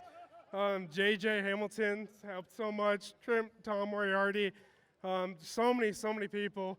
Couldn't have done it without Mark and Shelly at Quality Towing for believing in me the whole step of the way. It's kind of an unbelievable moment to be under the lights here. I remember sitting over there watching my dad growing up, and to be up here in a late model it's pretty surreal. Yeah, that 32 was fast. 3rd place. What more did you think you needed to get to Chad and Nama in front of you? Just keep building the notebook. Just keep wrenching on it, keep working on it, and trying to find all the speed we can. All right, let's give it up. 3rd place tonight, the 32, Chase Gardner. Chad, another good run tonight. 2 second places to open the year. How's the 12C camp feeling? Feeling pretty consistent right now. It's going pretty good. You know, the car starts off really good throughout the race, and then we just got to try to figure out how to get some long run speed. We've been having apparently a very long race, so we got to figure that out. I do want to dedicate this race to Shane Brewers. It was a long time racer and family friend, and unfortunately passed away last week, so this is for him. The 12C, again, you'll have to get to name it and go, but overall, good night. How are the tires feeling as that strategy is coming into it? You know, it's hard to tell because once I get the car to start turning well, then I'll be able to tell you. But it's so far so good, I guess. And who do you want to thank for helping you get out here? I got to thank my crew. They worked their butts off. And then I got to thank all my sponsors. Without them, I wouldn't be here. Trademark RCS, Powder Coated Ink, Mazda of Everett, Bardall, Exident. I know I'm forgetting some people. Thank you. Let's give it up. 2nd place tonight, the 12C, Chad Fitzpatrick. All right, name a strong start to the year. 2 races, 2 victories. That's got to feel good for everyone back home. Yeah, for sure. My guys needed it, man. We had a rough year last year, and we're just making up for some time now. Yeah, that 0-0, you had to make your way through a couple of cars, talk about navigating the field, and then finally getting around Chad. Well, I knew it was, a low car count, and there was not going to be many yellows, if any. So I knew I had to be patient and just take the spot when I could, and it worked out. And who do you want to thank for helping you get to the victory tonight? For sure, J&R Truck Rentals, Lang Auto Sports, MJ's Auto Transport, and DYoungInc.com. All right, we'll keep it there. The victor tonight, 2 for 2, 0-0, Nama Lang. Congratulations, Nan Malang. Cool night of racing here on Home Track Heroes. Kyler, great to have you home for just a week. Oh, yeah. I mean, every time I'm here in Washington, I always try to make it back to Evergreen Speedway, whether it's for here on Home Track Heroes or on Saturday being in the grandstands. Because, I mean, if you're not in the grandstands at Evergreen Speedway, what are you doing with your weekends? Come on.